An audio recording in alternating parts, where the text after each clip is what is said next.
चलिए, आज के इस पिता पहचान क्लासेस में मैं लेके आई हूँ किसलय भाग 2 class 9th NRB Bihar board, जो कि उर्दू के बच्चों का होता है। और ये किसलय भाग 2 मेन हिंदी का वर्ग यानी क्लास 7 की पुस्तक है। तो दोनों आपका इसमें हो जाएगा। तो मैं 9 से 12 तक का वीडियो लेके आती हूँ। तो ये 9 के उर्दू के बच्चों का है। तो आज इस पार्ट में हम देखेंगे, इस वीडियो में देखेंगे पार्ट 18 हुएन सांग की भारत यात्रा, जो कि एक यात्रा वृत्तांत है और यह बेलिंदर एवं हरिंदर धनुआ द्वारा लिखा लेख है। तो आज के इस क्लास में हम जानेंगे लेखक परिचय, पाठ परिचय और प्रश्न अभ्यास।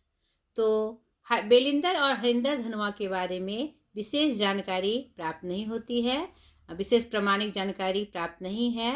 यह एक प्रबुद्ध लेखक थे जिन्होंने विभिन्न गद्य विधाओं में अपने लेखन का कार्य किया।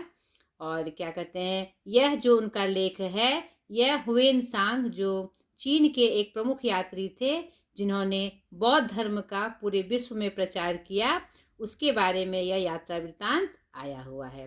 तो चलिए पाठ परिचय के माध्यम से हम इसको जानें। हुएन सांग की भारत यात्रा। अभी मैम ने जाना कि यह एक यात्रा वृत्तांत है। इसमें यात्रा वृत्तांत क्या है, पहले ये भी जान लें आप। यात्रा वृत्तांत गद्य साहित्य की हिंदी की एक विधा है।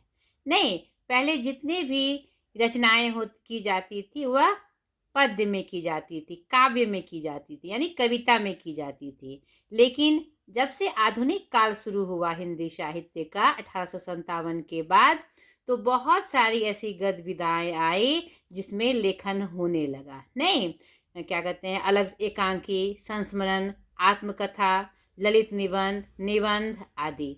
उसी में यात्रा वृत्तांत एक गद्य की विधा है। यात्रा वृत्तांत में जब किसी जगह, विशेष जगह की हम यात्रा करते हैं, तो वहाँ की जो प्रमुख चीज़ें हैं उसके बारे में हम वृत्तांत लिखते हैं, यानी उसके बारे में हम लिखते हैं। यह पाठ आपका क्या है, हुएन सांग की भारत यात्रा, यानी इन्होंने जो भारत की यात्रा की उससे संदर्भित कुछ विशेष बात इस पाठ के माध्यम से हम जानेंगे। हुएन सांग एक चीनी यात्री थे और बौद्ध धर्म के प्रति वह एक बहुत ही समर्पित व्यक्ति थे। इन्होंने पूरे विश्व में बौद्ध धर्म का प्रचार किया। बौद्ध धर्म का ही नहीं, साथ ही साथ बिहार का जो नालंदा विश्वविद्यालय हमारा गौरव था, वहाँ जाकर उन्होंने क्या कहते हैं अपनी दीक्षा ली और क्या कहते हैं पढ़ाई की और वहाँ पर अध्यापन का भी कार्य किया। और वहाँ से जो बौद्ध धर्म के लिए वो सबसे ज़्यादा प्रसिद्ध था, तो वहाँ पर जाकर उन्होंने जो ज्ञान लिया उसका प्रचार प्रसार पूरे विश्व में किया। तो भारत आने के क्रम में, भारत यात्रा के क्रम में जो उनकी एक अनुभूति है, जो एक विशेष बात है, उसका चित्रण यहाँ पर लेखक हमें करा रहे हैं। तो यह जो पाठ शुरू होता है, चीन में सन 630 के में पतझड़ का मौसम था, यानी ये कब की बात है, 7वीं सदी की बात है। तो 7वीं सदी में हुएन सांग भारत आए थे और उनकी बहुत बड़ी इच्छा थी कि वह भारत की यात्रा करे और क्या कहते हैं, वह गुरु परंपरा में आगे आना चाहते थे। तो गुरु परंपरा में भी वह भारत में दीक्षित होना चाहते थे। तो इसी क्रम में यह यात्रा वृत्तांत आया है कि वह सब स्वप्न में भी यह देख रहे हैं कि वह भारत की यात्रा को जा रहे हैं। बहुत सारी कठिनाइयां हैं और उस कठिनाइयों को पार करते वह भारत पहुंच गए हैं, यानी अपने चहेता देश में पहुंच गए हैं। जो उनकी दिली इच्छा है वहाँ वह पहुंच गए हैं और बहुत ही दिव्य तरीके से इसका वर्णन इसमें पाठ प्राप्त होता है। तो सर्वप्रथम आप इस पाठ को अच्छे से पढ़िएगा, तो आपको सारे घटनाक्रम पता चल जाएंगे कि इसमें भारत यात्रा के क्रम में हुएन सांग को क्या क्या सामना करना पड़ा, कैसे उन्होंने भारत की यात्रा करने की सोची और कैसे उन्हें इसमें सफलता प्राप्त हुई और वहाँ जाकर उन्होंने क्या क्या सीखा, क्या क्या देखा। ठीक है, तो सर्वप्रथम इस पाठ को आप अच्छे से पढ़ जाइएगा। तो यहाँ पर स्वप्न देखने के क्रम में वह हड़बड़ा के उठते हैं। आनंद से विभोर होकर ह्वेनसांग की नींद खुली। उन्होंने स्वप्न को एक शुभ शगुन मानकर बुद्ध की जन्मभूमि भारत की तीर्थ यात्रा प्रारंभ की। वे उसी समय राजधानी छांग एन से चल पड़े। वे उस समय तक चलते गए जब तक कि लिएंडर चाओ ने उन्हें ना रोका। उसने ह्वेनसांग से यह प्रार्थना की कि वह कुछ बौद्ध लेखों का व्याख्या कर दे। कारण यह था कि ह्वेनसांग अपनी विद्वता के लिए विख्यात थे। यहाँ पर उनकी जो विद्वता थी उसका परिचय भी हमें प्राप्त होता है कि वो बहुत उच्च कोटि के विद्वान थे। उस जमाने में चीन के कानून के मुताबिक लोगों को देश छोड़ने की आज्ञा नहीं थी, लेकिन ह्वेनसांग किसी के द्वारा रोके जाने पर न रुकने के लिए दृढ़ संकल्पित थे। वे इस नेक काम में मदद मांगने लिएंग चाओ के सबसे अधिक श्रद्धास्पद भिक्षु के पास गए। भिक्षु ने उत्साह के साथ उनकी प्रार्थना स्वीकार कर ली और ह्वेनसांग के मार्गदर्शन के लिए अपने 2 शिष्यों को भी भेज दिया। इसी तरह बहुत सारी कठिनाइयों को पार करते हुए छिपते छिपाते वह भारत की यात्रा पे निकल जाते हैं। बहुत सारी कठिनाइयों का सामना भी उन्हें करना पड़ता है, फिर भी उनकी जो दिली इच्छा थी उसको पूर्णता देते हुए वह भारत पहुंचते हैं। नहीं, और इसी घटनाक्रम को आगे यहाँ बताया गया है। अंततः सारी कठिनाइयों को पार कर ह्वेनसांग बुद्ध के देश पहुंचे। ह्वेनसांग 8 या 9 दिन तक बोध गया में रहे। गया में कुछ लोग बसे हुए थे। वहां लगभग 1000 ब्राह्मण परिवार रहते थे जिन्हें ऋषियों की संतान माना जाता था। ये राजा की प्रजा में शामिल नहीं थे। लोग इनको एकदम पूजनीय समझते थे। जब ह्वेनसांग गया में थे तो नालंदा के प्रसिद्ध मठ के भिक्षुओं ने उनकी दीर्घ यात्रा के बारे में सुना। नालंदा मठ से 4 भिक्षु ह्वेनसांग से मिलने वहां आए। ह्वेनसांग इससे बड़े प्रसन्न हुए। कारण यह था कि नालंदा के प्रसिद्ध विद्वान सीलभद्र से योग शास्त्र पर वह चर्चा करना चाहते थे। और इसी क्रम में उनकी मुलाकात सीलभद्र से जी से होती है, जो कि नालंदा विश्वविद्यालय के एक प्रमुख भिक्षुक थे, प्रमुख गुरु थे। और एक अभूतपूर्व बात उन्हें यहाँ आकर पता चलती है कि जब वो परिचय देते हैं सीलभद्र जी को कि यहाँ पर मैं चीन से आपसे शिक्षा ग्रहण करने के लिए आया हूँ, मैं प्रार्थना करता हूँ कि आप मुझे अपना शिष्य बनाएं। इन शब्दों को सुनते ही सीलभद्र की आंखें भर आई। उन्होंने कहा, हमारा गुरु शिष्य का संबंध तो ऊपर से यानी देव निर्धारित है। मैं काफ़ी समय से बीमार था। मेरी बीमारी इतनी दुखदायी थी कि मैंने जीवन लीला समाप्त करने की इच्छा प्रकट की। तब एक रात में जब सोया हुआ था, मैंने स्वप्न में देखा कि देव आए हैं। उनमें से एक का रंग स्वर्ण, दूसरे का स्वर्ण, तीसरे का रजत जैसा था। उन्होंने मुझसे कहा कि मैं मरने की इच्छा वापस ले लूं और जीने की इच्छा प्रकट करूं, क्योंकि चीन देश से एक भिक्षु यहाँ धर्म ज्ञान प्राप्त करने के लिए आ रहा है और वह तुम्हारा शिष्य बनकर शिक्षा ग्रहण करना चाहता है, इसलिए तुम उसे भली प्रकार शिक्षित करना। यानी इन दोनों का मिलन जो था, उन्होंने जैसा वर्णन में प्राप्त होता है कि यह देव की इच्छा थी। दोनों भिक्षुओं ने समय व्यर्थ न गवाते हुए तुरंत अध्ययन प्रारंभ कर दिया। ह्वेनसांग ने कई वर्ष नालंदा में बिताए। इस दौरान उन्होंने शेष भारत की भी यात्रा की। ह्वेनसांग कुशाग्र बुद्धि के थे, जिन्होंने नालंदा में अध्ययन का पूरा लाभ उठाया। यहाँ उन्होंने भाषा का पूर्ण अध्ययन किया और वितज्जनों के साथ वार्तालाप कर पूरी जानकारियाँ ली। उन्होंने बौद्ध और ब्राह्मण ग्रंथों का सूक्ष्म अध्ययन किया। बाद में उन्होंने बौद्ध धर्म के सिद्धांतों और दर्शनों में नालंदा के योगदान पर लिखा। यानी यहाँ से शिक्षा प्राप्त कर उन्होंने बौद्ध धर्म का प्रचार पूरे विश्व में किया। यही इस पाठ का मुख्य सार है। और ये जो लेखक विलेंदर एवं हरिंदर धनुआ जी हैं। अब चलिए हम पाठ के माध्यम से यानी अभ्यास के माध्यम से यह जान लें कि इसमें कौन सी बात आई हुई है। प्रश्न अभ्यास में देखिए, कुछ छोटे छोटे प्रश्न हैं, बहुत बड़ा अभ्यास नहीं है। पहला है, ह्वेनसांग भारत क्यों आना चाहते थे? तो हमने अभी पाठ में भी देखा और जब आप इस पाठ को पढ़ेंगे तो यह स्पष्ट हो जाएगा कि ह्वेनसांग भारत इसलिए आना चाहते थे क्योंकि उनकी तीव्र इच्छा थी कि वह भारत आकर बुद्ध की जन्मभूमि को देखे, और बुद्ध की जन्मभूमि भारत है, इसीलिए वह भारत आना चाहते थे, क्योंकि वो बुद्ध धर्म के या बुद्ध के बहुत बड़े समर्थक थे, और उनके सानिध्य में उनके बारे में जानने को बहुत ज़्यादा उत्सुक थे। ठीक है। दूसरा, भारत आने में हुएनसांग को किन किन कठिनाइयों का सामना करना पड़ा। तो पाठ में आप देखिएगा कि भारत आने में हुएनसांग को विभिन्न कठिनाइयों का सामना करना पड़ा।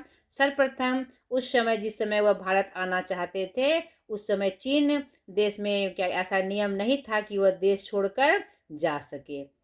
उसके बाद उनकी तीव्र इच्छा के चलते वो जब आना शुरू करते हैं तो उन्हें मार्ग में भी बहुत सारी कठिनाइयों का सामना करना पड़ा, और एक डर कि अगर वो पकड़े जाएंगे तो फिर उनकी ये इच्छा पूरी नहीं हो पाएगी। तो इसमें बहुत सारी कठिनाइयों का उन्हें सामना करना पड़ा। तीसरा, हुएनसांग और सीलभद्र के मिलन का वर्णन कीजिए। तो यहाँ पाठ में हमने देखा कि हुएनसांग और सीलभद्र का जब मिलन होता है तो वह बहुत ज़्यादा खुश होते हैं, क्योंकि हुएनसांग की इच्छा थी कि वह सीलभद्र जी से योग शास्त्र पे चर्चा करें और उनसे विशेष ज्ञान प्राप्त करें। जब दोनों की मुलाकात होती है तो खुशी में वह कहते हैं कि मैं चीन से यात्रा करते हुए आप तक पहुंचा हूं, अपना मुझे शिष्य बना लीजिए। तो सीलभद्र द्वारा यह कहने पर कि यह तो देव की ही इच्छा थी, क्योंकि मुझे स्वप्न में देव ने यह इशारा किया था कि तो एक शिष्य तुम्हारे पास शिक्षा ग्रहण करने को आ रहा है और उसे शिक्षित करना है, जिससे दोनों के आमने सामने बहुत प्रसन्नता हुई दोनों को एक दूसरे को देखकर। और बाद में गुरु शिष्य यानी हुएनसांग और सीलभद्र जी ने बिना समय गवाए पठन पाठन का कार्य शुरू किया। चौथा, नालंदा का वर्णन हुएनसांग ने किन शब्दों में किया है। तो आप पाठ में देखिएगा कि हुएनसांग ने नालंदा का वर्णन बहुत ही सुंदर तरीके से किया है। यहाँ पर इस पैराग्राफ के माध्यम से देखिए, नालंदा के मठ के चारों ओर ईंटों की दीवार थी। एक द्वार महाविद्यालय के रास्ते में खुलता था। वहाँ 8 बड़े कक्ष थे। हुएनसांग ने लिखा है कि भवन कलात्मक और बुर्जों से सज्जित था, यानी सजा हुआ था। आगे भी इसका वर्णन उन्होंने किया है कि वेधशालाएं सुबह के कुहासे में छिप जाती थी और ऊपरी कमरे बादलों में खोए से प्रतीत होते थे। यानी इस पैराग्राफ के माध्यम से उन्होंने पूरा विवरण दिया है आपके नालंदा विश्वविद्यालय का। आपको इसको शॉर्ट करते हुए इसका आंसर कंप्लीट करना है। आगे देखिए, पाठ से आगे, निम्नलिखित अंश हुएनसांग के किस पक्ष को दर्शाता है। जब तक मैं बुद्ध के देश में नहीं पहुंच जाता मैं कभी चीन की तरफ मुड़कर भी नहीं देखूंगा। ऐसा करने में यदि रास्ते में मृत्यु हो जाए तो उसकी भी चिंता नहीं है। प्रस्तुत अवतरण को पढ़ने से यह स्पष्ट हो जाता है कि हुएनसांग को बौद्ध धर्म के प्रति एक बहुत बड़ी आस्था थी और वो बुद्ध की जन्मभूमि भारत में पहुंचने के लिए बहुत ही ज़्यादा इच्छुक थे और बौद्ध धर्म के प्रति बहुत ही जागरूक प्रवृत्ति रखते थे। उनकी इच्छा थी कि बौद्ध की भूमि जाकर वहाँ का ज्ञान प्राप्त कर मैं विश्व में उसका संचार करूं, क्योंकि उनकी दृष्टि में बौद्ध धर्म एक उत्कृष्ट धर्म था। उनकी जो बातें थी वह अपने आप में उत्कृष्ट थी।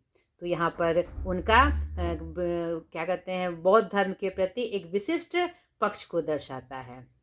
दूसरा, आप अपने आसपास के किसी धार्मिक ऐतिहासिक स्थल पर जाइए और उसकी विशेषता का उल्लेख कीजिए। यह आपको करने के लिए है। आप कहीं गए हैं विशेष धार्मिक या ऐतिहासिक स्थल पर, तो वहाँ का विवरण अपने शब्दों में करिए। उसके बाद व्याकरण पोर्शन है। कारक और उनके साथ लगने वाले चिन्ह के बारे में बताया गया है। कारक क्या करता है? संज्ञा या सर्वनाम का संबंध वाक्यों में अन्य चीज़ों से बताता है। और कारक किसके लिए जाना जाता है? अपनी विभक्ति के लिए जाना जाता है। तो 8 कारक हैं और 8 इनके चिन्ह हैं। ठीक है। कह रहा है उपयुक्त विभक्तियों का प्रयोग करते हुए एक एक वाक्य बनाइए। ने का, जैसे कर्ता का ने चिन्ह है तो आप उसके अनुसार वाक्य बनाया।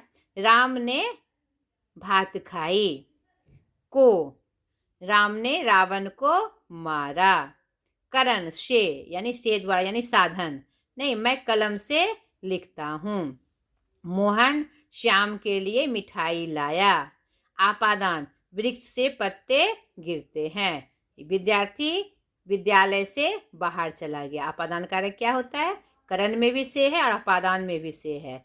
करण से का मतलब होता है साधन और आपादान से का मतलब होता है जुदाई, अलगाव। ठीक है। संबंध, काकी की, यह राम की किताब है। अधिकरण, मैं छत पर बैठा हूँ। ठीक है। बोर्ड टेबल में गिलास रखा हुआ है आदि। संबोधन, हे हो अरे, यानी किसी को संबोधित करना। हे राम, यह क्या हो गया? अरे मैं तो मैच जीत गया आदि। ठीक है। अब गतिविधि है कुछ। गया और नालंदा की तरह बिहार की कुछ प्रसिद्ध ऐतिहासिक स्थलों की सूची बनाइए। तो बहुत सारे स्थल हैं गया में, नालंदा में। गया में राजगीर का मेला और गया में जो पशु मेला लगता है, जो गया जो भूमि प्रसिद्ध है। आप क्या कहते हैं, यहाँ जो पितृपक्ष मेला जो लगता है, जो इसके लिए बहुत प्रसिद्ध है, उसके बारे में आपको जानकारी होनी चाहिए। नालंदा जो विश्वविद्यालय के रूप में पूरा विश्व प्रसिद्ध था, वो है। और भी बहुत सारे बिहार में ऐसे जगह हैं। पटना में गोलघर जो हुआ, और भी क्या कहते हैं सीतामढ़ी, जहाँ पर सीता माता का बहुत बड़ा मंदिर है। और भी बहुत सारे ऐसे तीर्थ स्थान बिहार में हैं जो कि बहुत प्रसिद्ध है। तो उसकी आपको सूची बनानी गई। दूसरा है, अपने शिक्षकों अभिभावकों से पता कीजिए कि बिहार में मेले कहाँ कहाँ लगते हैं और क्यों प्रसिद्ध है। तो यह आप जानते भी होंगे बहुत मेले के बारे में। बिहार के जो प्रमुख मेले हैं मुख्यतः, उसमें पितृपक्ष मेला जो कि गया में होता है, वह बहुत प्रमुख है, जहाँ पर अपने पूर्वजों को पितृदान किया जाता है, जो कि पूरे विश्व में प्रसिद्ध है। सोनपुर मेला जो पशुओं के मेला के रूप में प्रसिद्ध है। मलमास मेला जो कि राजगीर में लगता है। वह जब मलमास होता है यानी अतिरिक्त मास जो होता है, उस समय यह मेला लगता है। और उसके बाद जानकी नवमी मेला जो कि सीतामढ़ी में लगता है। जानकी नवमी यानी जानकी की जो जन्म दिवस के रूप में यह मेला पूरे धूमधाम से लगाया जाता है। वैशाली मेला, ठीक है, जो जैन धर्म का प्रमुख स्थान है, वहाँ पर उनके संबंध में यह मेला बहुत ही ज़्यादा प्रसिद्ध है। काकोलत मेला जो कि आपका नवादा में है, वह भी अपने जलप्रपात के लिए और घूमने के लिए वह मेला बहुत ही प्रसिद्ध है। ये कुछ प्रमुख मेले थे जिसके बारे में हमने आपको बताया। तो इस प्रकार यह पाठ आपका यहीं समाप्त होता है। अगली वीडियो में एक नए पाठ के साथ मैं फिर हाजिर होंगी। आज तक के लिए इतना ही। बाय।